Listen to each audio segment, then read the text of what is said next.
Psicólogos, ¿qué les hizo darse cuenta de que estaban tratando con un psicópata? En realidad, comencé mi carrera en psicología forense, pero decidí dejarla después de que un paciente intentara apuñalarme y otros me agredieran varias veces. Luego comencé a trabajar con niños y adolescentes.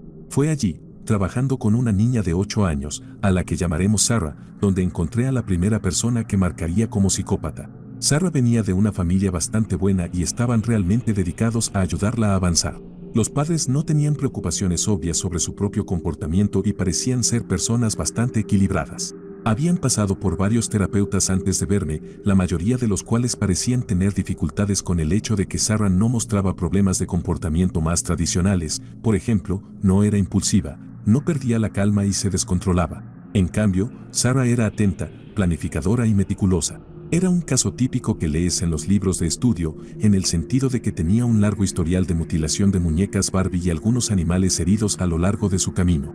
La parte un poco única de Sarah es que rara vez se metía en problemas por hacer algo porque parecía ser muy buena convenciendo a otros niños, generalmente a los que eran un poco más jóvenes que ella, de hacer cosas.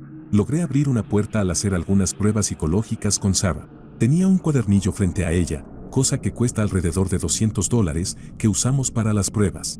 Sarah procedió a rasgar lentamente una página a la vez mientras me miraba a los ojos.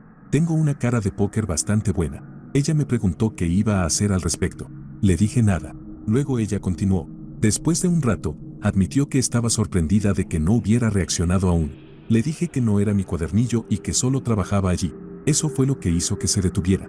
Las siguientes 9 horas que pasé con Sarah continuaron con este tipo de experimentos. La parte más incómoda fue que simplemente me miraba constantemente e intentaba leer mi rostro. Creo que estaba realmente desconcertada por mi falta de expresión. Cuando fue observada con sus padres, hizo exactamente lo mismo. Los servicios de protección infantil ya estaban bien involucrados y todos estaban un poco inseguros sobre qué hacer con esta niña. Estaba, afortunadamente o desafortunadamente, a punto de mudarse al otro lado del país y a una zona densamente boscosa. Recuerdo que su padre, con cierta tristeza, bromeó diciendo al menos los animales allí podrían defenderse. Recuerdo que los padres simplemente parecían asustados. Alrededor de 6 meses después de que se mudaron, ocurrió uno de los peores incendios en la historia de la zona que involucró pueblos enteros. Siempre me he preguntado si fue Sarah o una coincidencia. Soy consejero de salud mental en una institución residencial para adolescentes y siempre me encantan estas preguntas, así que leo muchas de las respuestas. Fue entonces cuando me di cuenta de que creo que actualmente estoy trabajando con un psicópata, a quien de hecho veré en unas 4 horas. Lo que más he averiguado sobre él es que tiene cargos por quitarle la vida a personas, ha sido físicamente agresivo con 2 chicas y ha estado entrando y saliendo de pandillas desde los 12 años. Su historial de violencia no parece afectarlo mucho, pero también está en el proceso de un programa residencial de 6 a 9 meses que usualmente dura más de un año, así que está apenas a 1/3 del programa, pero una parte de mí siente que estoy esperando un nivel de remordimiento que nunca va a mostrar. Él está obligado por la corte, obviamente, y parece estar progresando bien. Ha estado allí por unos 3 meses y recientemente comencé a trabajar con él después de que su último consejero se fue. Ella era una pasante, no se fue por él. Al hablar con él, tuve la sensación de que no estaba necesariamente arrepentido y de hecho expresó un deseo de volver a la pandilla para ganar suficiente dinero y mudarse a su propio lugar. Dijo que sabía que lo que hizo estaba mal y que quería una vida diferente para él y que conseguir un lugar era solo un plan de respaldo. Sin embargo, solo me dijo esto después de que abordé el tema de por qué no era una buena idea y parecía estar de acuerdo en lo que dije. Ha tenido un historial de problemas con algunos de los otros chicos en la residencia, pero eso no es nuevo ni único en lugares como este. Cuando me asignaron su caso, estaba decidido a ayudarlo a seguir el camino correcto, como todos nosotros en este campo. Pero una parte de mí piensa que me está complaciendo porque sabe que no lo conozco tan bien. He estudiado psicología y psicopatía durante un tiempo y creo que pude haber estado cegado a esta posibilidad porque parece ser un buen chico, y es solo eso, un chico. No muestra indiferencia insensible, ni rastro de malicia, parece que solo hizo lo que tenía que hacer. Lo cual es algo que muchos niños que crecen en áreas muy empobrecidas casi son enseñados a hacer. Pero al leer la pregunta de OP, él vino a mi mente de inmediato. Soy estudiante de psicología en formación, así que no tengo personas específicas de la vida real, pero sí tengo un caso que analizamos con fines de investigación que fue bastante estremecedor. Un chico de 17 años fue condenado por incendio premeditado y quitarle la vida a 2 personas por provocar un incendio en una casa. Las víctimas dentro eran sus padres, que estaban en el segundo piso. Él había iniciado el fuego en la sala de estar en la planta baja y se aseguró de llenar de gasolina las puertas delantera y trasera antes de salir por una ventana. Cuando fue detenido, no mostró absolutamente ninguna emoción, excepto un desprecio por el sonido de la radio en el coche de policía. Aparte de eso, mantuvo una conversación normal sobre chicas y videojuegos, como si no acabara de hacer ese horrible acto contra sus padres. Cuando fue interrogado, explicó con detalle que había estado sifoneando lentamente gasolina de los coches de sus padres durante unos meses. No tenía trabajo ni su propio coche, por lo que no tenía otro método para adquirirla sin levantar sospechas. Sus padres no notaron las pérdidas sutiles de gasolina en sus coches y continuaron con su vida normalmente. Declaró que cometió el incendio como si estuviera preparando el desayuno. La actitud casual de sus palabras fue descrita como perturbadora e inquietante.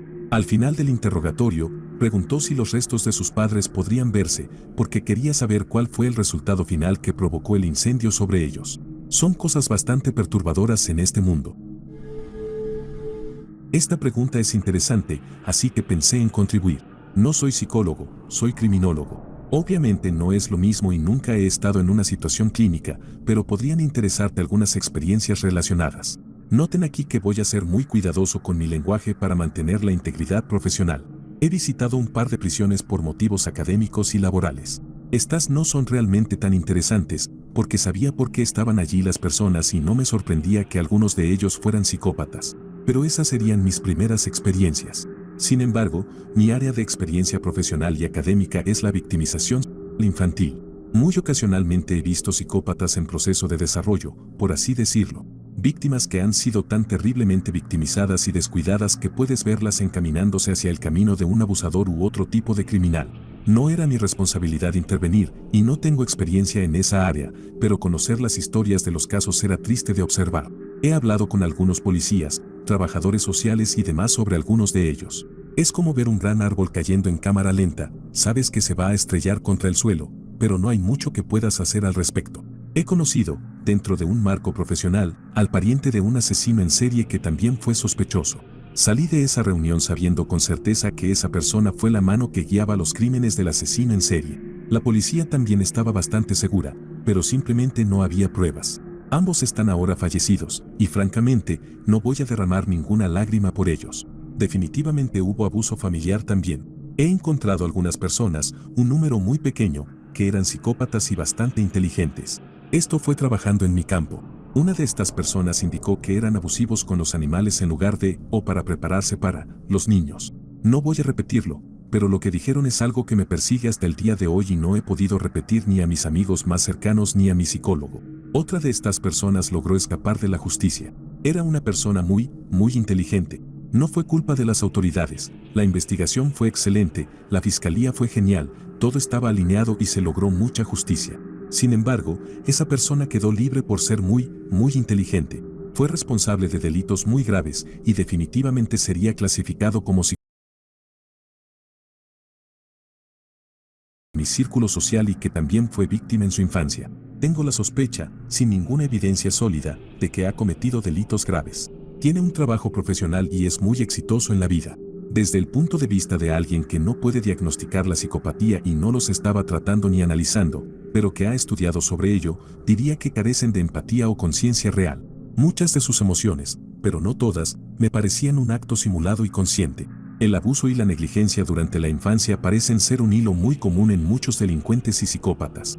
Dicho esto, me atrevería a decir que hay algunos que simplemente nacen mal de la cabeza, pero personalmente no he encontrado ninguno de ese tipo. Terminaré este post, que ya es demasiado largo, con una advertencia para todos los que lean. Es muy fácil horrorizarnos con las acciones de los psicópatas y delincuentes. Es fácil sentirse fascinado por su psicología, pero estas son personas, igual que nosotros.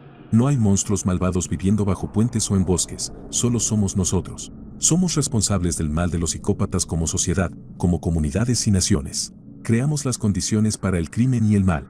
Somos los monstruos y creamos a los monstruos. Como dijo Oscar Wilde, cada uno de nosotros es su propio demonio y hacemos de este mundo nuestro infierno. No soy psicólogo, pero soy consejero. Un cliente me contaba de una discusión que había tenido con su pareja. Un derrame accidental de agua sobre algunos aparatos electrónicos, algo que sinceramente le podría pasar a cualquiera. Con la misma calma con la que alguien describiría, no sé, cambiar de canal, Comenzó a decir cómo había acorralado a su pareja contra la pared e intentado apretar sus manos sobre su cuello, sin emoción, sin cambio de tono, como si fuera algo normal. En ese momento yo era un aprendiz y no estaba calificado para tratar casos de violencia doméstica. No hace falta decir que transferí al cliente a otro terapeuta.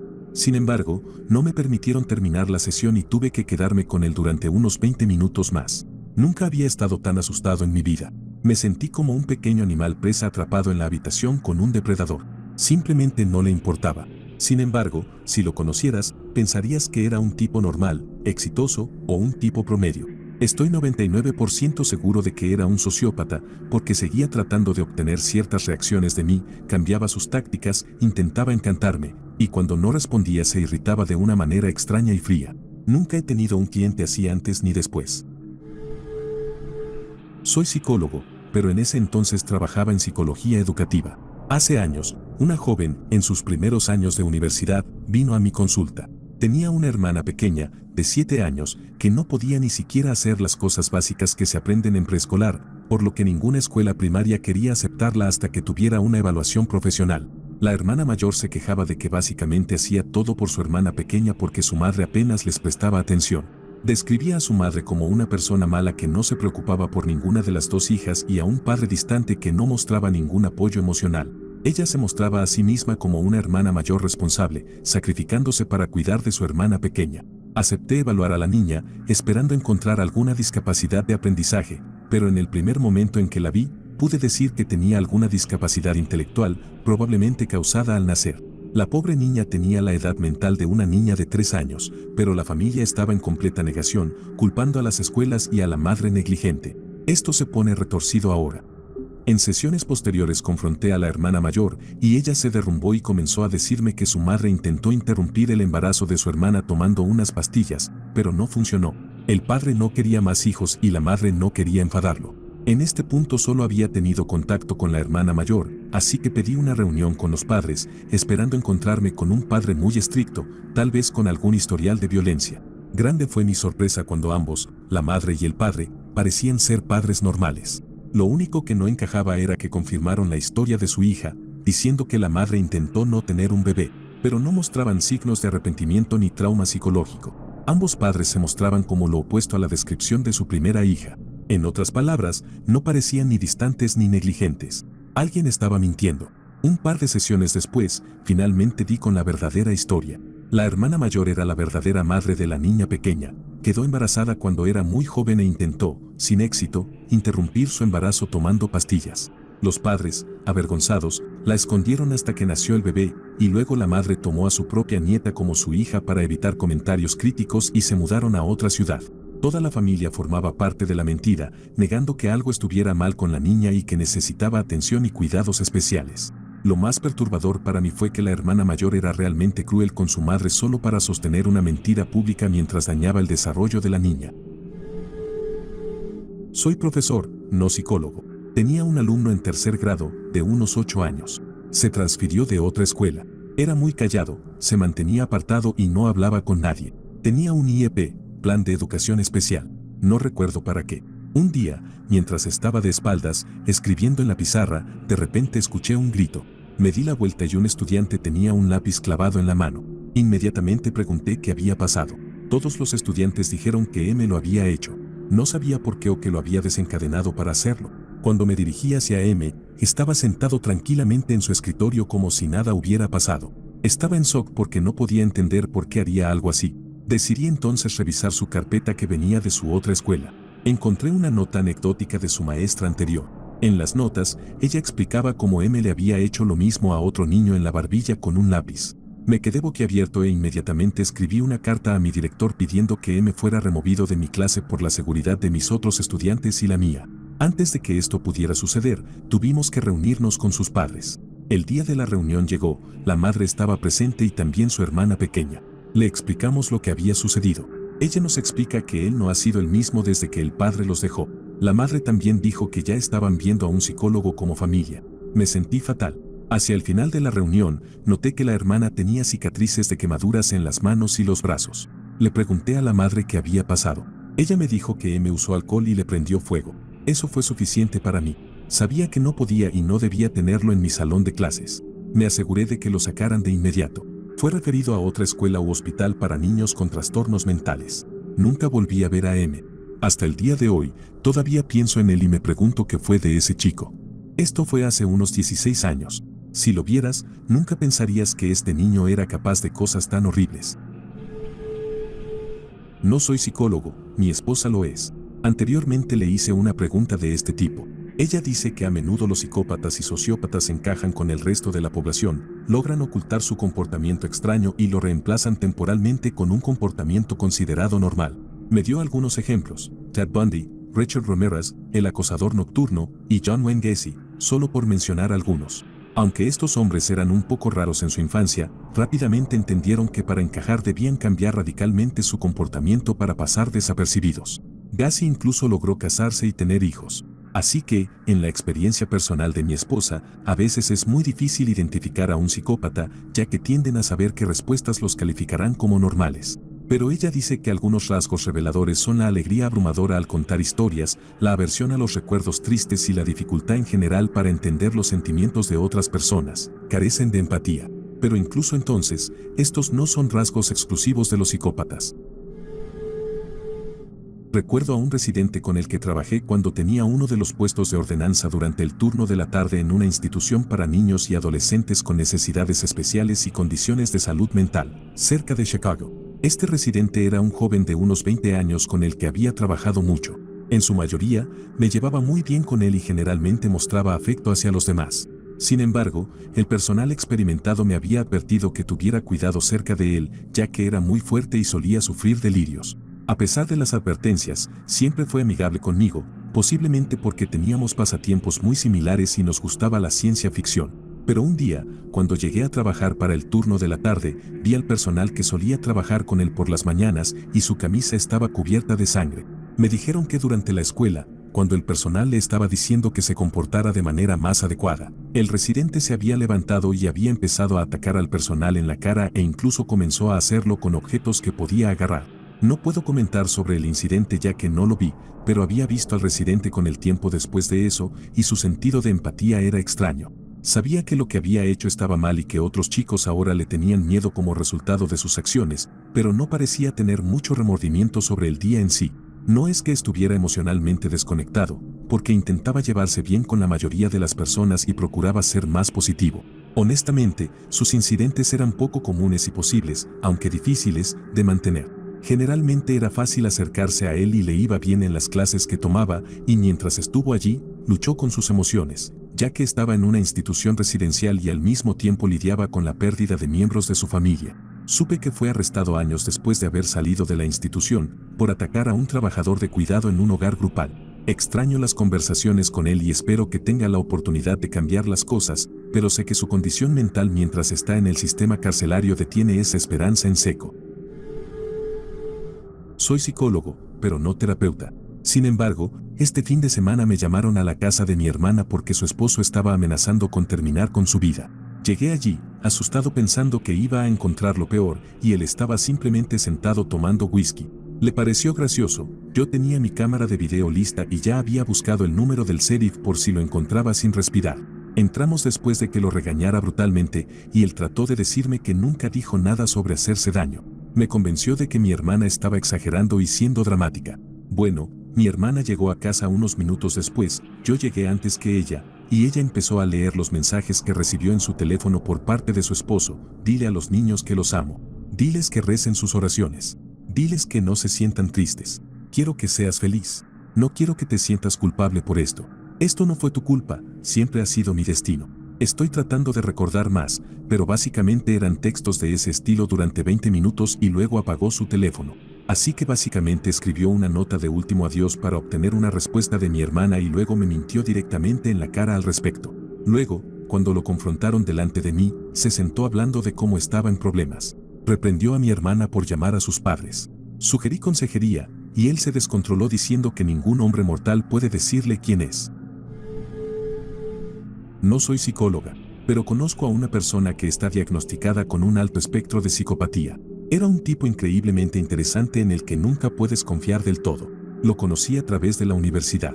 Era el chico de las fiestas. Siempre organizaba las mejores, Conocía a un montón de gente, el típico chico idolatrado de las reuniones con el que todos querían ser amigos. Siempre pensé que era un mentiroso y nunca le di mucho de mi tiempo o energía, pero a mis amigos les gustaban sus fiestas, así que íbamos. Un día fui a fumar y él me siguió para hablar y trató de usar todos sus trucos habituales. Las microexpresiones faciales explican mucho porque no le creía casi nada. Se acostaba con muchas chicas, muchas. Así que me siguió y comenzó a hablar sin parar y yo simplemente lo ignoré y le respondí con un ok, no tenía interés en ser engañada. Finalmente, se hartó y empezó a tratar de cambiar las tornas, diciendo que yo era arrogante, que podríamos ser grandes amigos, etc. Ya había tenido suficiente y básicamente le dije, no, porque eres un mentiroso descarado y usas a las personas y he visto esto durante más de un año, no estoy interesada. Entonces ocurrió lo más extraño, su cara simplemente se quedó en blanco. Y no me refiero a en blanco como alguien que está en shock ni nada, como si estuviera viendo una película de terror en blanco. Yo, siendo la tonta que soy, me quedé allí molesta manteniendo contacto visual, que se sintió como una eternidad. Finalmente, dijo, ¿cómo sabes todo esto? Básicamente le dije que simplemente podía decirlo, tenía un presentimiento. Que usa a las personas, usa a todas las chicas con las que se acuesta y usa las fiestas como atención, y nada más. Entonces, por primera vez en todo el tiempo que lo había visto, me dijo la verdad. Una vez más, no sé cómo lo supe, pero simplemente escuché palabras sinceras. Me dijo que tiene TPA, trastorno de personalidad antisocial, y fue parcialmente diagnosticado cuando era más joven y confirmado por un profesional cuando creció un poco. Tenía razón sobre sus razones para hacer lo que hacía. Todo el tiempo tenía esa cara en blanco con solo algún que otro tic. Luego, de repente, empieza a reírse y a bromear de nuevo, tratando de obtener una reacción de mí. Tuvimos algunas interacciones como esta a lo largo de los años, y todavía me lo encuentro en ocasiones. Siempre lo ha convertido en un juego cuando se lleva chicas a casa o manipula a las personas de manera obvia, aparentemente no obvia para ellas, de atraparme con la mirada y guiñarme un ojo, como si estuviéramos en una broma privada juntos. Soy terapeuta, un buen sociópata, en el exterior, parecerá totalmente comprometido con el tratamiento de terapia, te engatusan o tratan de impresionarte. Luego, eventualmente, te das cuenta de que te están manipulando para que pienses de una manera mientras ellos piensan y se comportan totalmente de manera opuesta a lo que tú crees. Además, si eres empático y realmente percibes los estados de ánimo o vibras de las personas, los sociópatas psicópatas simplemente te dan una gran sensación en el estómago de que algo no está bien. Casi te sientes sucio después de hablar con ellos. Esa es mi experiencia de todas formas. No soy psicólogo, pero soy enfermero y veo demasiados casos psiquiátricos. Una vez tuve un paciente que fue traído después de intentar entrar a la fuerza en la casa de una familia mientras estaban en casa. Estaba en mi unidad de telemetría porque sus electrolitos estaban desbalanceados y actuaba como si no recordara haber intentado irrumpir en la casa de toda una familia mientras estaban en casa. Se estaba poniendo inquieto, pero el hospital donde trabajaba tenía una política estúpida de riesgo de caídas que mantenía a los pacientes en cama, incluso si eran jóvenes, saludables y capaces de ser responsables de su caída. Los pacientes de salud mental tienden a pasear alrededor, especialmente cuando empiezan a sentir que están usando la energía. Así que, de todas maneras, estaba tratando de mantener a este tipo en la cama porque si sus pies tocaban el suelo, sonaría una alarma fuerte. Así que estaba ahí tratando de hablar con él y hacer que no escale la situación. Estábamos hablando y me dijo que es una mala persona, que su gato fue desvivido brutalmente y su hermana le preguntó qué le había pasado, y él le dijo que el perro lo hizo. Pero, me dijo que su secreto es que él lo hizo. Atacó al gato tan mal que parecía que un perro lo había hecho pedazos. También me contó que sabía lo que estaba haciendo cuando intentó irrumpir en la casa de la familia y que quería hacer daño a las personas. Por supuesto, compartí esta información con el internista y el psicólogo y, naturalmente, fue dado de alta al día siguiente sin problemas. Sin seguimiento con la ley ni con psicología ambulatoria. ¡Qué maravilloso!